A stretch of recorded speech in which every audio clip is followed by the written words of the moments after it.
বন্ধুরা, ফুটন্ত গরম জলে দই মিশিয়ে না গোলাপজামুন না রসগোল্লা, এত নরম রসালো দুর্দান্ত স্বাদের মিষ্টি তৈরি করা যায়, ভিডিওটা না দেখলে বিশ্বাসই হবে না। হাতে মাত্র 10 মিনিট সময় থাকলেই অল্প উপকরণে ঝটপট বানিয়ে নিতে পারবেন। এতটাই নরম রসালো, মুখে দিলেই মিশে যাবে। সম্পূর্ণ ভিডিও দেখতে থাকুন। রেসিপি ভালো লাগলে লাইক, শেয়ার, কমেন্ট ও সাবস্ক্রাইব করে পাশে থাকবেন। দেখে নেওয়া যাক আজকের রেসিপি। নমস্কার বন্ধুরা, আমি পাপড়ি পদ্মাবতী ফুড ক্রিয়েশনে আপনাদের সবাইকে স্বাগত। মিষ্টি তৈরির জন্য আমি এখানে নিয়ে নিচ্ছি সুজি। আমি এখানে একটা বাটি মেপে প্রায় 1 বাটি মতো সুজি নিয়ে নিচ্ছি। এখানে আমি ফাইন যে সরু দানার সুজিটা হয় সেটা ব্যবহার করলাম। এটা দিয়ে এই মিষ্টিগুলো বেশি সুন্দর তৈরি হবে। এরপর আমি এটা একটু সাইডে রেখে দিচ্ছি। আর এখানে নিয়ে নিচ্ছি, যতটা আমি সুজি নিয়েছি তার 3 ভাগের 1 ভাগ আমি এখানে নিয়েছি টক দই। আর এখানে দইটা একটু ফ্রেশ নেবার চেষ্টা করবেন, তাতে মিষ্টিগুলো বেশি সুন্দর তৈরি হবে। এরপরে একটা চামচ দিয়ে আমি খুব ভালো করে এটা ফেটিয়ে নেব।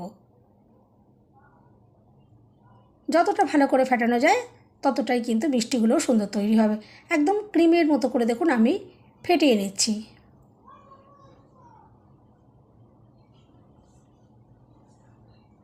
দেখুন এভাবেই খুব ভালো করে আমি ফেটিয়ে নিচ্ছি।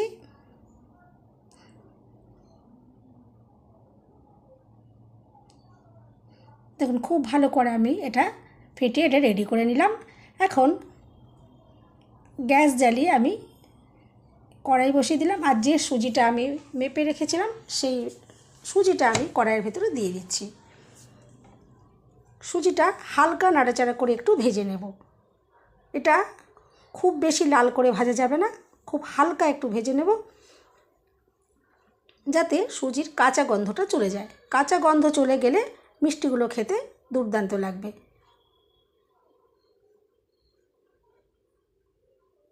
এটা বেশিক্ষণ ভাজারও দরকার নেই, প্রায় মিনিট খানেক মতো আমি একটু ভেজে নিয়েছি। দেখুন সুন্দরভাবে এটা ভাজা হয়ে গেছে আর কালারটা কোনো রকমই চেঞ্জ হয়নি।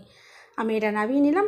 এরপরে যতটা আমি সুজি নিয়েছি তার থেকে ডবলের থেকে একটু কম আমি এখানে জলটা দিচ্ছি। দেখুন প্রথমে যতটা আমি সুজিটা নিয়েছিলাম সেই মাপের জল দিলাম, আর তারপরে সেই মাপের থেকে একটু সামান্য কম জল এখানে দিলাম। দিয়ে দিচ্ছি একদম 1 চিমটে মতো নুন, এতে মিষ্টির টেস্টটা খুবই ভালো আসবে। এখন জলটা ভালো করে ফুটিয়ে নিলাম। জলটা ভালোভাবে ফুটিয়ে নেওয়ার পরে আমি এখানে 1 চামচ দিয়ে দিচ্ছি ঘি। এতে সুন্দর একটা ফ্লেভার আসবে, খেতে ভালো লাগবে। এখন গ্যাসের ফ্লেমটা একদম লোতে করে দিলাম। আর যে দইটা আমি ফেটিয়ে রেখেছিলাম জলের ভেতরে দিয়ে দিচ্ছি। সম্পূর্ণ দইটাই আমি এখানে দেখুন দিয়ে দিলাম।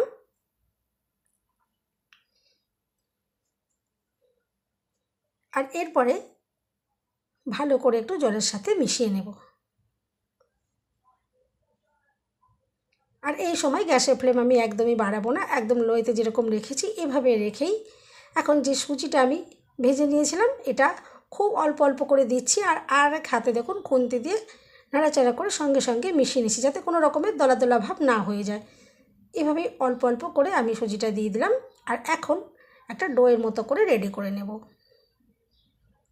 আর গ্যাসের ফ্লেম একদম লোতে রেখেই এই কাজটা করতে হবে। আর এই সুজির ডো খুব কম সময়ের মধ্যেই তৈরি হয়ে যায়। দেখুন আস্তে আস্তে কড়াইয়ের গা থেকে উঠে আসছে।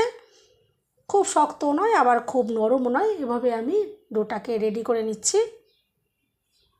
আর গ্যাসের ফ্লেম লোতে রেখেই এই ডোটা তৈরি করে নিলাম।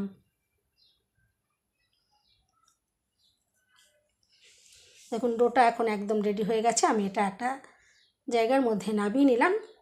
একটু হালকা ঠান্ডা করে নিতে হবে। এখন প্রচণ্ড গরম রয়েছে, এই গরম অবস্থায় এটা মাখা যাবে না। হালকা একটু আমি ঠান্ডা করে নেওয়ার পর এরপরে ভালো করে মেখে নিচ্ছি। আর প্রয়োজন পড়লে হাতে একটু ঘি মাখিয়ে নিতে পারেন, তাহলে মাখার সময় খুব সুবিধে হবে। ডোটা খুব মসৃণ করে তৈরি করতে পারা যাবে। আমি হাতে একটু সামান্য পরিমাণে ঘি মাখিয়ে নিয়ে তারপরে দেখুন ভালো করে সুজিটা মেখে নিচ্ছি। একদম মসৃণ করে দেখুন আমি মেখে রেডি করে নিয়েছি। মাখাটা যত সুন্দর হবে মিষ্টিগুলো ততটাই সুন্দর তৈরি হবে।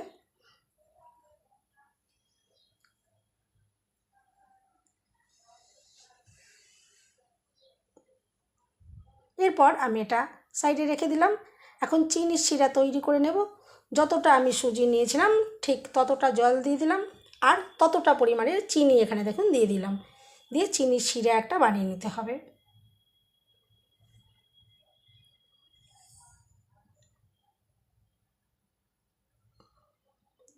এরপরে একটু নাড়াচাড়া করে চিনির শিরাটা রেডি করে নেব।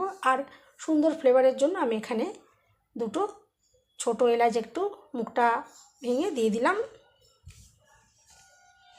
গ্যাসের ফ্লেমটা মিডিয়ামে রেখে নাড়াচাড়া করে চিনির শিরাটা তৈরি করে নিচ্ছি। আর এটা একদমই বেশি ফোটাবো না, জাস্ট এভাবে ফুটে উঠলেই চিনির শিরাটা একদম রেডি হয়ে যাবে। এর থেকে বেশি এটা ফোটাবার কোনো দরকার পড়বে না, তাহলে মিষ্টির মধ্যে চিনির শিরাটা প্রবেশ করবে না।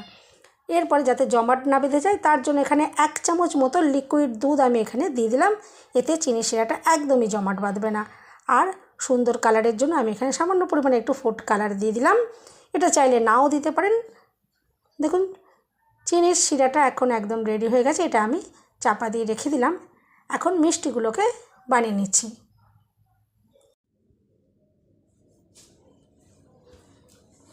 এখন যেরকম সাইজের মিষ্টি তৈরি হবে সেরকম পরিমাণে এখান থেকে ডোটা নিতে হবে।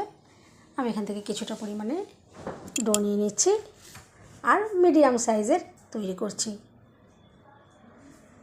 দেখুন এভাবে হাতে করে একটু ভালো করে গোল আমি করে নেব,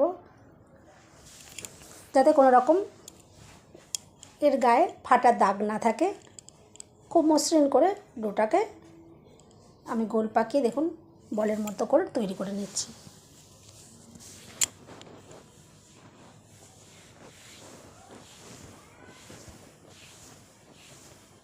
দেখুন কত সুন্দর একটা মিষ্টি তৈরি হয়ে গেছে।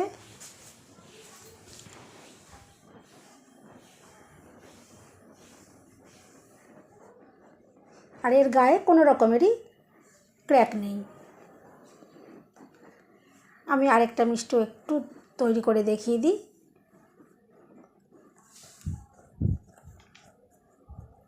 আমি এখানে গোল শেপের তৈরি করছি, তবে আপনারা চাইলে একটু লম্বা শেপেরও মিষ্টি তৈরি করতে পারেন। খুব ভালো করে এভাবে হাতে গোল করে নিলাম।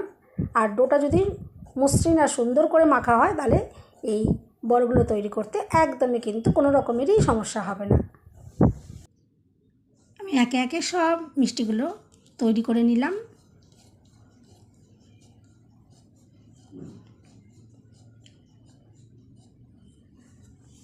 এরপরে মিষ্টিগুলো ভেজে নেওয়ার জন্য কিছুটা সাদা তেল আমি মিডিয়াম গরম করে নিয়েছি। এরপর আমি একে একে মিষ্টিগুলো সব দিয়ে দিচ্ছি। আমি এখানে তেলের পরিমাণটা একটু বেশি দিয়েছিলাম বলে সব মিষ্টিগুলোই একবারে হয়ে যাচ্ছে। আর তেলের পরিমাণটা বুঝে আপনারা মিষ্টিগুলো কড়াইতে দেবেন। আর এরপর কিছুক্ষণ হয়ে যাওয়ার পরে আমি এগুলো নাড়াচাড়া করে একটু দিচ্ছি।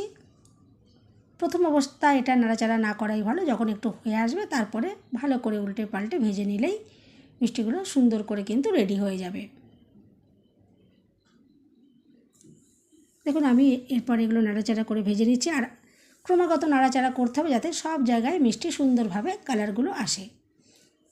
দেখুন মিষ্টিগুলো ভেজে আমি রেডি করে নিয়েছি আর সুন্দর কালার এসে গেছে। এরপর আমি এগুলো তেল ঝরিয়ে তুলে নেব।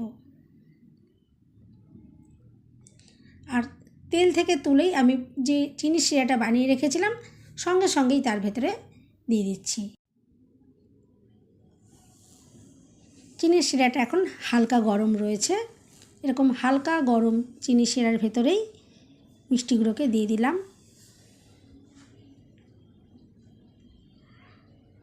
আর এই মিষ্টিগুলো চিনির শিরা সোপ করতে কিন্তু একদমই বেশি সময় লাগবে না। 15-20 মিনিটের মধ্যেই সুন্দরভাবে চিনির শিরাটা অ্যাবজর্ব হয়ে যাবে। এখন আমি এটা চাপা দিয়ে রেখে দিচ্ছি।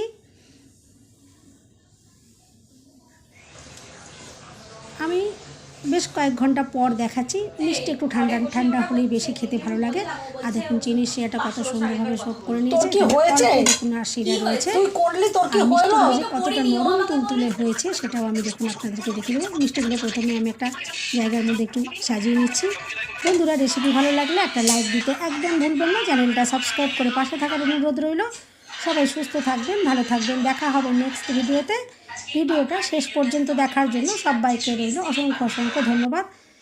দেখুন, মিষ্টি একটা ভেঙে একটু দেখিয়ে দেবো। আর দেখে তো বুঝতেই পারছেন কত সুন্দরভাবে চিনির শিরাটা সোপ করেছে, একদম রসালো।